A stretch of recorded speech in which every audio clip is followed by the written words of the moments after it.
வணக்கம். நமது மீடியா செய்திகளுக்காக நான் நிரோஷன். பாகிஸ்தானுக்கும் ஆப்கானிஸ்தானின் தாலிபான் அரசுக்கும் இடையே ஏற்பட்டுள்ள முருகல் நிலையை இந்தியா சாதகமாக பயன்படுத்திக் கொள்ள தொடங்கியுள்ளது.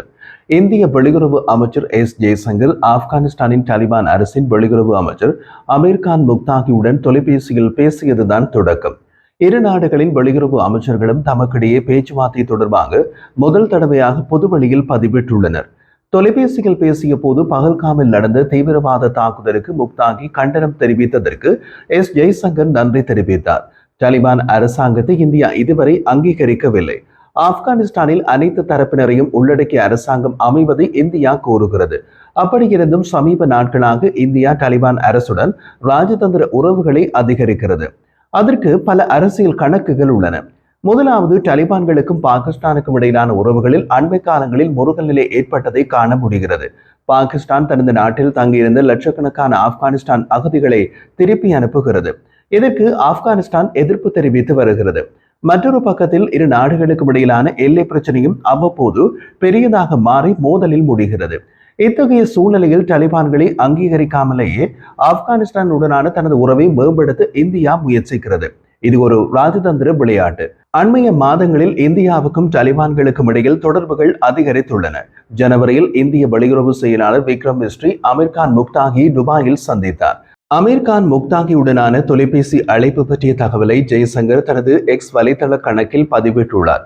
ஆப்கானிஸ்தானின் வெளியுறவு அமைச்சர் முல்லா அமீர்கான் முக்தாகியுடன் பேசினேன். பகல்காம் தீவிரவாத தாக்குதலுக்கு அவர் கண்டனம் தெரிவித்தார். அதை நான் பாராட்டினேன் என தனது எக்ஸ் தள பதிவில் ஜெய்சங்கர் குறிப்பிட்டுள்ளார். அவரது பதிவில் மேலும் குறிப்பிடப்பட்ட போது தவறான மற்றும் ஆதாரமற்ற செய்திகள் மூலம் இந்தியாவுக்கும் ஆப்கானிஸ்தானுக்கும் இடையில் அவநம்பிக்கையை உருவாக்கும் அண்மைய முயற்சிகளை அவர் கடுமையாக கண்டித்தார். அதை நான் வரவேற்றேன். ஆப்கானிஸ்தான் மக்களுடனான நமது பாரம்பரிய நட்பு மற்றும் அவர்களின் வளர்ச்சிக்கான தேவைகளுக்கு நம்முடைய தொடர்ச்சியான ஆதரவு குறித்து பேசினோம். ஒத்துழைப்பை முன்னோக்கி எடுத்து செல்வதற்கான முறைகள் தொடர்பாகவும் கலந்தாலோசித்தோம் என்று ஜெய்சங்கர் குறிப்பிட்டுள்ளார். ஆப்கானிஸ்தான் வெளியுறவு அமைச்சும் அளித்த தகவலில் ஆப்கானிஸ்தான் குடியரசின் வெளியுறவு அமைச்சர் அமீர்கான் முக்தாகிக்கும் இந்திய குடியரசின் வெளியுறவு அமைச்சர் ஜெய்சங்கருக்கும் இடையே தொலைபேசி உரையாடல் நடைபெற்றது. இந்த பேச்சுவார்த்தையில் இருதரப்பு உறவுகள், வர்த்தகம் மற்றும் உறவுகளை வலுப்படுத்துவது தொடர்பான விஷயங்கள் இடம்பெற்றன என்று தெரிவிக்கப்பட்டுள்ளது. மும்பையில் உள்ள ஆப்கானிஸ்தான் தூதரகம் வெளியிட்ட அறிக்கையின்படி வெளியுறவு அமைச்சர் முக்தாகி இந்தியா ஒரு முக்கியமான பிராந்திய நாடு என்று கூறினார். மேலும் ஆப்கானிஸ்தான் இந்தியா உறவுகளில் வரலாற்று தொடர்புகளையும் பற்றி அவர் குறிப்பிட்டார். இரு நாடுகளுக்கும் இடையிலான உறவு வலுவடையும் என்று அவர் நம்பிக்கை தெரிவித்தார். இந்த பேச்சுவார்த்தையில் ஆப்கான் நாட்டு தொழிலதிபர்கள் மற்றும் நோயாளிகளுக்கு விசா வழங்குவதை எளிதாக்கவும், இந்திய சிறைகளில் அடைக்கப்பட்டுள்ள ஆப்கானிஸ்தான் நாட்டை சேர்ந்த கைதிகளை விடுவிக்கவும் ஆவண செய்யுமாறு முக்தாகி வேண்டுகோள் விடுத்தார். இரு நாடுகளுக்கும் இடையிலான அரசியல் மற்றும் பொருளாதாரத்துறை ஒத்துழைப்பின் முக்கியத்துவத்தை ஜெய்சங்கர் அடிக்கோடிட்டு காட்டினார். ஆப்கானிஸ்தான் கைதிகளின் பிரச்சனையில் உடனடி கவனம் செலுத்துவதாக ஜெய்சங்கர் உறுதியளித்தார். விசா செயல்முறையை எளிதாக்குவதாகவும் அவர் உறுதியளித்தார் என்றும் அந்த அறிக்கையில் கூறப்பட்டுள்ளது. பகல்காம் தாக்குதலுக்கு பின்னர் மே 7 அதிகாலையில் பாகிஸ்தானின் 9 இடங்களில் விமான தாக்குதல்களை இந்தியா நடத்தியது. இரு நாடுகளுக்கும் இடையிலான இந்த ராணுவ மோதலின் போது இந்திய ஏவுகணை தாக்குதலில் ஆப்கானிஸ்தானின் பகுதிகளும் குறிவைக்கப்பட்டதாக பாகிஸ்தான் கூறியது. இந்த கூற்றை தாலிபான் பாதுகாப்பு அமைச்சர் செய்தி தொடர்பாளர் இனாயத் கோவராசம் மறுத்தார். அதேபோல் இந்த கூற்றை முற்றிலும் ஆதாரமற்றது என்று கூறிய இந்திய வெளியுறவு செயலாளர் விக்ரம் மிஸ்ரி தங்களுடைய உண்மையான நண்பர் யார், எதிரிகள் யார் என்பதை பற்றி ஆப்கானியர்கள் நன்றாகவே அறிவார்கள் என்று சொன்னார்.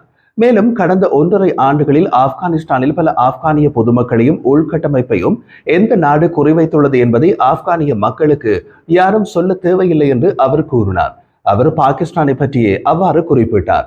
2021 ஆண்டு ஆகஸ்ட் மாதத்தில் ஆப்கானிஸ்தானில் தாலிபான்கள் மீண்டும் அதிகாரத்தை கைப்பற்றினார்கள். இது ஆரம்பத்தில் இந்தியாவுக்கு ராஜதந்திர மற்றும் அரசியல் ரீதியில் பின்னடைவாக கருதப்பட்டது. ஆப்கானிஸ்தானில் இந்தியா செய்த பில்லியன் கணக்கான டாலர் முதலீடுகள் வீணாகிவிடும் என்ற அச்சமும் ஏற்பட்டது.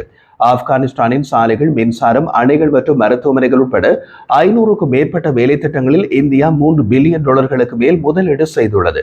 ஆப்கானிஸ்தான் ராணுவ அதிகாரிகளுக்கு இந்தியா பயிற்சி அளித்தது மட்டுமல்ல, ஆயிரக்கணக்கான மாணவர்களுக்கு இந்தியாவில் கல்வி கேட்க உதவி தொகை வழங்கியது. அத்துடன் ஆப்கானிஸ்தானில் ஒரு புதிய நாடாளுமன்ற கட்டடத்தையும் இந்தியா கட்டியது. தாலிபான் ஆட்சியில் இந்தியாவின் இந்த முதலீடுகள் வீணாகிவிடும் என்று சிலர் அச்சம் தெரிவித்தனர்.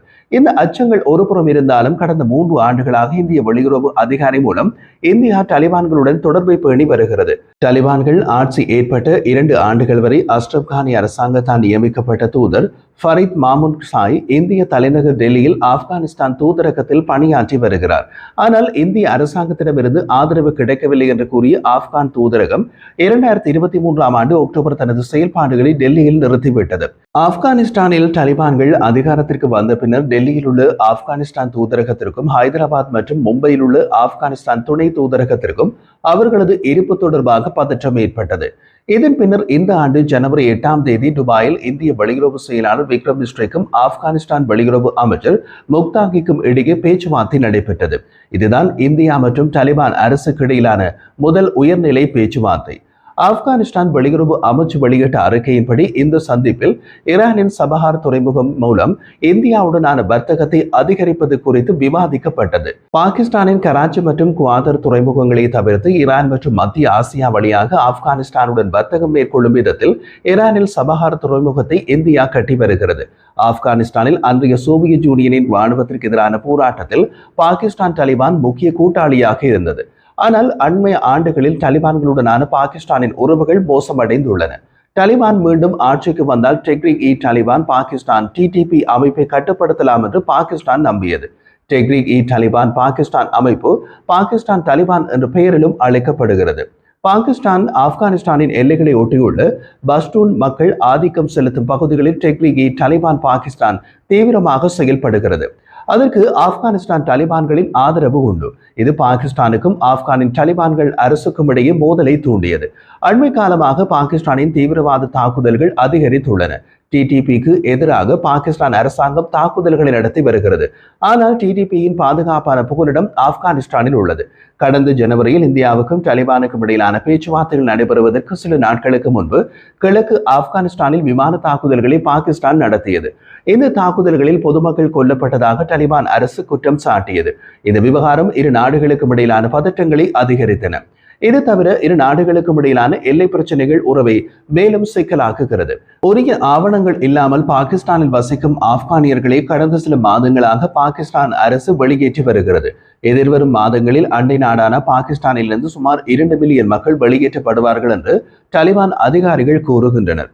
பாகிஸ்தானிலிருந்து தினமும் 700 முதல் 800 குடும்பங்கள் டோர்காம் எல்லை வழியாக ஆப்கானிஸ்தானுக்கு அனுப்பப்படுகின்றனர். அகதிகளுக்கான ஐக்கிய நாடுகளின் ஆணையம் UNHCRின் கூற்றுப்படி சுமார் 3.5 மில்லியன் ஆப்கானியர்கள் பாகிஸ்தானில் வாழ்கின்றனர். 2021ஆம் ஆண்டு தாலிபான்கள் ஆட்சிக்கு வந்த பின்னர் தாலிபான்கள் மீதான அச்சம் காரணமாக 7 லட்சம் பேர் பாகிஸ்தானுக்கு குடிபெயர்ந்தார்கள். பாகிஸ்தானையும் ஆப்கானிஸ்தானையும் பிரிக்கும் எல்லை துரந்த் கோடு என்று அழைக்கப்படுகிறது. ஆனால் ஆப்கானிஸ்தான் இந்த எல்லை கோட்டை ஏற்கவில்லை. பாகிஸ்தான் இந்த எல்லையை துரந்த் கோடு என்று அழைக்கவில்லை, மாறாக சர்வதேச எல்லை என்று அழைக்கின்றது. இந்த எல்லைக்கு சர்வதேச அங்கீகாரம் இருப்பதாகவும் பாகிஸ்தான் கூறுகிறது. இந்தியாவின் வடமேற்கு பகுதிகளின் மீதான கட்டுப்பாட்டை வலுப்படுத்த பிரிட்டிஷ் அரசாங்கம் 1893ஆம் ஆண்டு ஆப்கானிஸ்தானுடன் 2640 கிலோமீட்டர் நீள எல்லைக்கோட்டை நிர்ணயித்தது. ஆனால் ஆப்கானிஸ்தானின் ஆட்சியாளர்கள் யாருமே துரந்த் கோட்டை எல்லையாக ஏற்றுக்கொள்ளவில்லை. அதை சர்வதேச எல்லையாக கருதுவதும் இல்லை. பாகிஸ்தான் இந்த எல்லையில் வேலி அமைக்கும் பணியில் ஈடுபட்டுள்ளது. 2022ஆம் ஆண்டில் துரந்த் கோடு தொடர்பாக தாலிபான் அரசு கேள்வி எழுப்பியதுடன் தாலிபான் துருப்புகள் எல்லையில் போடப்பட்ட வேலிகளை பல இடங்களில் பிடுங்கி எறிந்தனர். இப்படியான சூழ்நிலையில் இந்தியாவும் ஆப்கானிஸ்தானும் நெருங்கி வர விரும்புவது ஏன்? பாகிஸ்தானை ஆப்கானிஸ்தானில் இருந்து தனிமைப்படுத்துவதே இந்தியாவின் பிரதான நோக்கம். ஆப்கானிஸ்தானில் உள்ள தாலிபான் அரசாங்கம் பொருளாதார நெருக்கடியை எதிர்கொள்கிறது. அனைத்து முட்டுக்கட்டைகளையும் மீறி இந்தியா ஆப்கானிஸ்தானுக்கு மனிதாபிமான உதவிகளை தொடர்ந்து வழங்கி வருகிறது. பகல்காம் தாக்குதலுக்கு பின்னர் இந்தியாவுக்கும் பாகிஸ்தானுக்கும் இடையிலான வர்த்தகம் நிறுத்தப்பட்டுள்ளது. அத்துடன் ஆப்கானிஸ்தானுக்கு செல்லும் உதவிகளும் பாதிக்கப்பட்டுள்ளன. இந்தியாவுடனான வர்த்தக உறவுகளை பேணுவதற்கு ஆப்கானிஸ்தானுக்கு தற்போது இருக்கும் ஒரே வழி பாகிஸ்தான் ஊடாகத்தான். ஈரானின் சபஹார் துறைமுகம் மூலம் மத்திய ஆசியாவுடன் வர்த்தக உறவுகளை ஏற்படுத்த இந்தியா விரும்புகிறது. இந்த துறைமுகம் மூலம் பாகிஸ்தான் இல்லாமலேயே இந்தியாவுடனும் உலகின் பிற பகுதிகளுடனும் ஆப்கானிஸ்தான் வர்த்தக உறவுகளை ஏற்படுத்த முடியும். அப்போது பாகிஸ்தான் தனிமைப்படுத்தப்பட்டுவிடும். மீண்டும் ஆட்சிக்கு வந்த பின்னர் தாலிபான்களுக்கும் இந்தியாவுக்கும் இடையிலான உறவுகள் முற்றிலுமாக துண்டிக்கப்பட்டு விட்டன என்று சொல்லிவிட முடியாது. மாறாக திரைமறைவில் பேச்சுவார்த்தைகள் நடந்து கொண்டிருந்தன. உறவுகளை மேம்படுத்த வேண்டியது இரு நாடுகளின் தேவை. தற்போது இருதரப்பும் நெருக்கமாவது இதற்கு ஒரு அறிகுறி.